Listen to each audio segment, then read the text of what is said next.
भाई साहब 21-21 लाख रुपए की बाइक जा रही है। मुझे तो पहले लगा था ये क्या है, पर ये आई थिंक तो बाई राइडर्स है ना, लद्दाख वद्दाख हार्ले वाले। डेविडसन जा रही है। मीटर मीटर देख रहे हैं उसके कितने तगड़े तगड़े लगे हैं। बहुत तेज भागती है। तेज भागे ना भागे, कंफर्ट जोन कितना है जीजू, ये देखो ना सोफे की तरह भाई बैठे हैवी हैं। कितनी होगी ना उसके लिए। बिल्कुल। So Radhe Radhe nets family आवाज़ के देखना, सब्सक्राइबर, कितना- welcome back to nets family footprint, जहाँ हर व्लॉग सिर्फ वीडियो नहीं एक इमोशन होता है। और आज की शुरुआत बिल्कुल बॉलीवुड स्टाइल में। स्क्रीन पर देखिए राइडर्स अपनी पावरफुल हार्ले डेविडसन पर वृंदावन की सड़कों पर एंट्री मारते हुए, इंजन की आवाज़, हवा का झोंका, स्लो मोशन शॉट्स और दिल में बस एक ही नाम, राधे राधे। ये सिर्फ राइड नहीं, ये भक्ति की तरफ एक रॉयल एंट्री है। तो चलिए शुरू करते हैं हमारा वृंदावन ब्लॉग पार्ट 2। इस वीडियो में हम कवर करने वाले हैं राधा रमन टेम्पल, फिर बारी आएगी रहस्यमय फील ऑफ निधिवन, शांत सी evening moments at Yamuna Ghat and finally जगमग रोशनियों वाला ग्रैंड सीन एट प्रेम मंदिर। हर जगह की कहानी, हर जगह का एक्सपीरियंस डिटेल में आपको इसी ब्लॉग में मिलने वाला है। तो वीडियो को एंड तक ज़रूर देखना, और अगर आपको हमारा साथ ये स्पिरिचुअल बॉलीवुड जर्नी पसंद आए, लाइक शेयर और सब्सक्राइब करना मत भूलना। चलिए कैमरा रोल हो चुका और वृंदावन की कहानी शुरू होती है अभी। राधे राधे।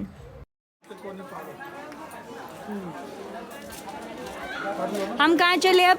ओ बंदर के पापा निधिवन बोलो मेरी बंदरिया। और बंदर के पापा। वैसे तो सपोली है। ओके, सो हम जा रहे हैं राधा रमन टेम्पल के दर्शन के लिए। और देखिए ज़रा आरू को पापा के कंधे पर ऐसे बैठी है जैसे छोटी सी बंदरिया, बिल्कुल चिपक के, फुल कंफर्ट जोन में। तो मैंने बस प्यार से ही उसे बंदरिया और उसके पापा को बंदर क्या कह दिया, तुरंत जवाब मिल गया, बोल मेरी बंदरिया। और पीछे माता श्री भी चल रही हैं शांति से। वृंदावन में सब कहते हैं कि बंदरों से बच के रहो, पर यहाँ तो हमारी एक छोटी सी मंकी फैमिली घूम रही है। सो क्यूटनेस ओवरलोडेड। राधे राधे। चलो शुरू करते हैं ब्लॉग। अरे कोई नहीं, मेरी बहुत तो मिल गया, टेम्पर तो मिली। अरे टच तो मजा आ गया, मजा आ गया। वैष्णो माँ एक का नुकसान हो गया, पर पैसे मेरे जेब से 40 रुपए गए, वो भी लेने वाली खाते में लिखूंगा। भाई हमारे साथ जो लोग भी आए थे उनमें से एक लोगों का फोन बंदर ले गया। अभी हम बंदरों की बात कर ही रहे थे, और सच बताऊँ थोड़ा सा डर भी लग ही रहा था। तभी अचानक क्या होता है, जो हमारे साथ आए थे उनकी वाइफ बस शांति से खड़ी थी, फ़ोन यूज़ भी नहीं कर रही थी, और एकदम से बंदर आया और फ़ोन ले गया।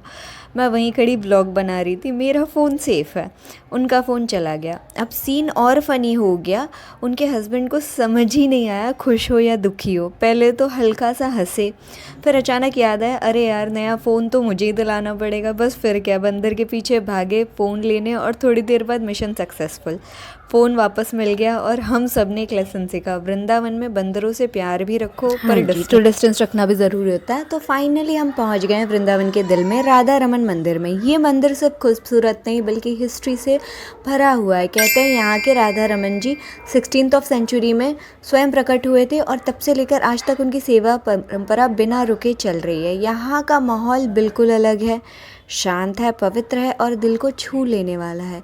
और उस वक्त ना बैकग्राउंड में एक बहुत प्यारा सा भजन चल रहा था।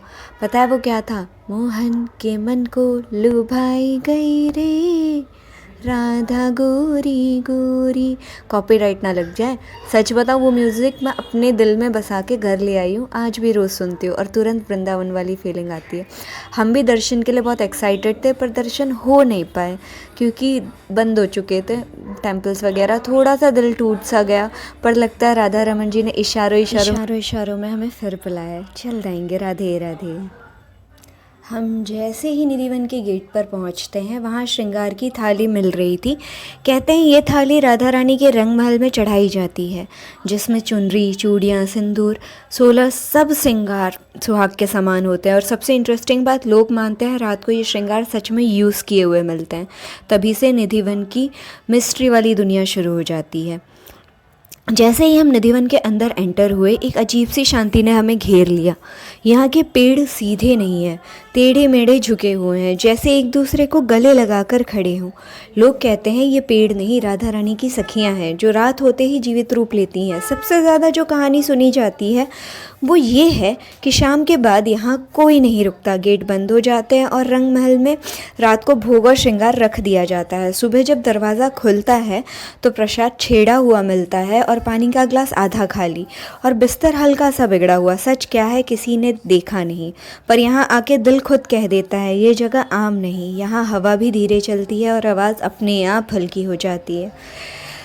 और ये है निधिवन का सबसे पुराना कुआं। कहते हैं ये भी रातों का गवाह है। कितनी कहानियाँ, कितने राज हैं। छोटा सा कुआं पर गहराई शायद समय से भी ज़्यादा।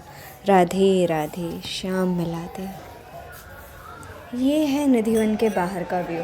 अंदर के दर्शन हम प्रॉपरली कैप्चर नहीं कर पाए। सच कहूँ तो जब बात भगवान के सामने खड़े होने की आती है ना, तो मुझसे फ़ोन और कैमरा संभाला ही नहीं जाता। सुध बुद्धि नहीं रहती, बस मन वहीं रुक जाता है। अब हम बाहर की तरफ आ चुके हैं और देखिए लोग अभी भी भक्ति में झूम रहे हैं, सिर्फ राधा कृष्ण की धुन में डूबे हुए हैं। इतनी गर्मी, इतनी भीड़, फिर भी किसी के चेहरे पर थकान नहीं। सच में कुछ तो बात है इस वन में जो अंदर से ही एनर्जी दे देता है। राधे राधे श्याम मिला दे। ये देखिए यहाँ आरू के पापा उसकी पैंट ठीक कर रहे हैं। इतनी गर्मी, इतनी भीड़, पूरा दिन घूमने के बाद भी, पर आरू के लिए ऑलवेज रेडी। चाहे कितनी भी थकान हो, पापा मोड कभी ऑफ नहीं होता। सच में बेटियों के लिए पापा सुपरमैन ही होते हैं। मेरे पापा की प्रिंसेस। कहते हैं एक बार श्री कृष्ण अपनी मधुर बांसुरी बजा रहे थे और उसकी धुन सुनकर राधा रानी मुस्कुरा उठी। लीला में एक पल ऐसा भी आया जब राधा रानी ने उनकी बांसुरी चुरा ली ताकि देखें कृष्ण बिना बांसुरी के कैसे लगते हैं। पर सच तो ये है कि बांसुरी की धुन भी राधा के बिना अधूरी है और कृष्ण भी। इसीलिए ये कहानी सिर्फ शरारत नहीं, ये प्रेम की सबसे प्यारी लीला है जहाँ रूठना, मनाना और छेड़छाड़ में ही दिव्यता है। राधे राधे। तो अब बज चुके हैं शाम के 4 और आप देख ही सकते हो वीडियो स्टार्ट होते ही हम सीधा पहुँच गए हैं बोट में। तो नाव के बीच में मैं आपको सच बताऊं, उस वक्त लाइट इतनी परफेक्ट थी ना कि हल्की गोल्डन धूप, यमुना जी का पानी चमक रहा था, बस बिल्कुल मूवी का स्लो मोशन सीन लग रहा था। मैं और माताश्री नाव में ही हल्की सी धुन पर झूमने लग गए। आप देख ही सकते हो, शायद लगे कि सास बहू, पर यहाँ तो full travel partners mode on था हमारा, एकदम डांस पार्टनर। फिर हमने सोचा चलो फैमिली पिक्चर्स, वीडियोस और सारी चीज़ें ले लेते हैं। हम सब रेडी थे फैमिली वीडियोस, फ़ोटोज़ के सारी चीज़ों के लिए और आरुख पे ढेर सारा प्यार लुटाने के लिए। पर एक कमी महसूस हो रही थी डैडी की। उन्हें ज़रूरी काम था इसलिए आ नहीं पाए। सच कहूँ फ़ोटो लेते वक्त उनकी याद आ ही गई। बोट धीरे धीरे से घाट के पास से निकल रही थी और मैं आप सबको ये बताना चाहती हूँ कि ये वही पवित्र यमुना जी हैं जिनके किनारे श्री कृष्ण ने अपनी बचपन की लीलाएं की थी। इसलिए इस जगह की वाइब ही अलग है। 4 बजे का टाइम, धीरे धीरे लोग आरती के लिए जमा हो ही रहे थे। कुछ लोग बस शांत बैठकर पानी को देख रहे थे और मैं बस ये मोमेंट फील कर रही थी। कभी कभी ना सफ़र ही सबसे खूबसूरत मेमोरी बन जाता है। ना कोई जल्दी, ना कोई टेंशन, बस फैमिली, फेथ और आप सबका साथ, ये एक्सपीरियंस शेयर करने का सुकून। और अब आप सब ज़रूर कमेंट करके बताना, क्या आप कभी यमुना घाट आए हो? बोटिंग की है यहाँ या सिर्फ किनारे बैठकर राधे राधे जाप किया है? मैं आपके कमेंट का वेट करूँगी, क्योंकि वृंदावन की कहानियाँ तभी पूरी होती हैं जब आप अपनी कहानी भी शेयर करते रहो। सो राधे राधे, एंजॉय करो हमारे साथ ये सफ़र। फिर बढ़ते हैं प्रेम मंदिर की तरफ इसके बाद।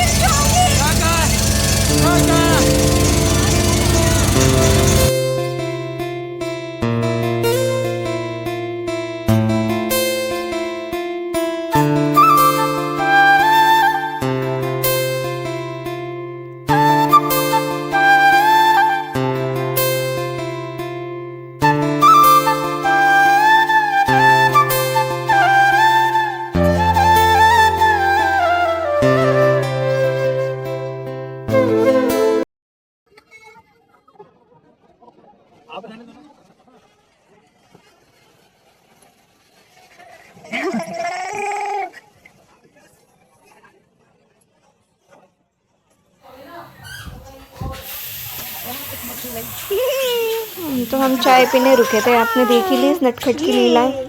चलिए अब हम आगे निकलते हैं अब प्रेम मंदिर के लिए। दिल में एक्साइटमेंट फुल ऑन। चलो देखते हैं आज रात का लाइट शो कितना मैजिकल होता है।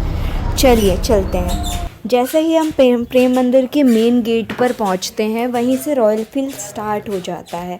ग्रैंड एंट्री, सुंदर सा डिज़ाइन और दोनों तरफ फूलों की खूबसूरत डेकोरेशन। बिल्कुल ऐसा लग रहा था जैसे किसी डिवाइन सेलिब्रेशन में आ गए हों।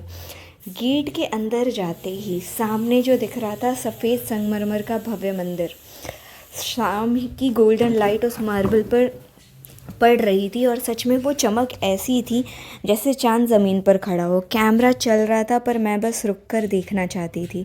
इतनी शांति और इतनी भव्यता एक साथ कम ही जगह मिलती है। आपको पता है प्रेम मंदिर का निर्माण जगत गुरु कृपालु महाराज जी ने करवाया था। 2001 में शुरू हुआ और 2012 में कंप्लीट हुआ है। प्योर वाइट इटालियन मार्बल से बना ये मंदिर राधा कृष्ण और सीता राम जी को समर्पित है। और सबसे स्पेशल बात, मंदिरों की दीवारों पर कृष्ण जी की लीलाओं की सुंदर झांकियाँ बनी हुई हैं।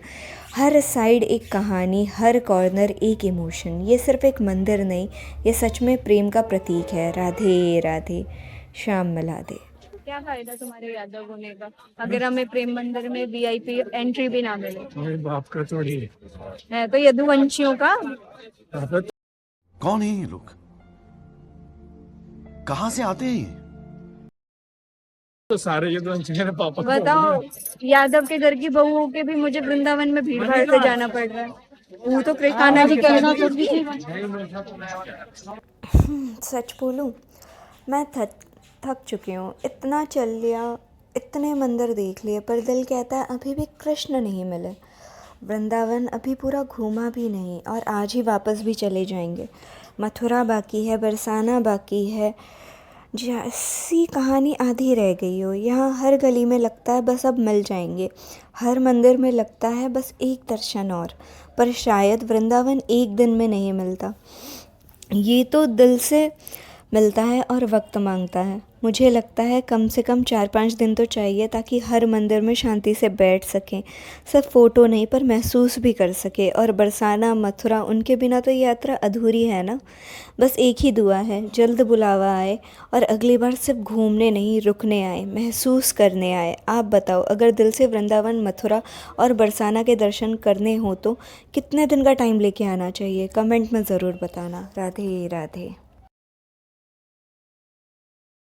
बताओ, इतने ही प्यारे हो पर आपसे मिलना इतना मुश्किल क्यों है?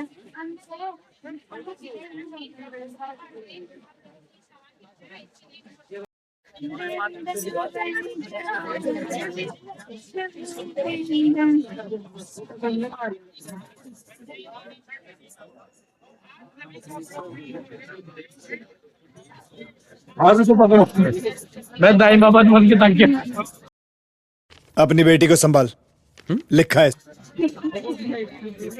पकड़ो।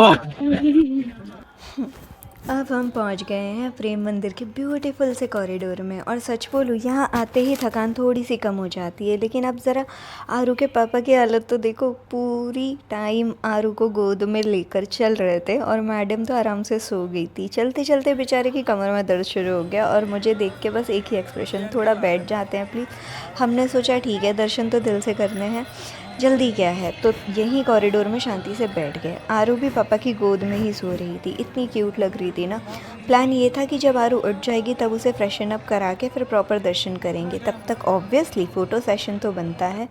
थोड़ी देर में मैडम उठ गई और बस फिर क्या, अपने पापा के साथ फुल मस्ती मोड ऑन। वीडियोस, फ़ोटोज़, हंसी मजाक और वो मोमेंट जो कैमरे से ज़्यादा दिल में कैप्चर हो जाते हैं। पता ही नहीं चला कब शाम हो गई। जैसे जैसे अंधेरा बढ़ने लगा वैसे वैसे प्रेम मंदिर का माहौल चेंज होने लगा।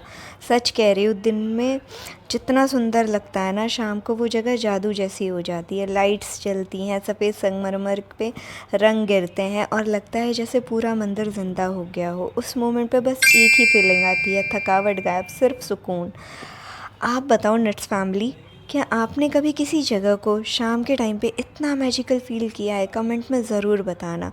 और अगर आप भी फैमिली के साथ ऐसे मोमेंट्स एंजॉय करते हो तो इस वीडियो को लाइक करना मत भूलना। बाकी अब आप एंजॉय करिए प्रेम मंदिर का ये पूरा शाम का लाइट शो और सारे नज़ारे और सारी चीज़ें। मिलते हैं आपसे नेक्स्ट व्लॉग में। लाइक, शेयर और सब्सक्राइब ज़रूर करना और कमेंट करके ज़रूर बताना आपका फेवरेट मोमेंट कौन सा था। जय श्री श्याम, राधे राधे, श्याम मिला दे।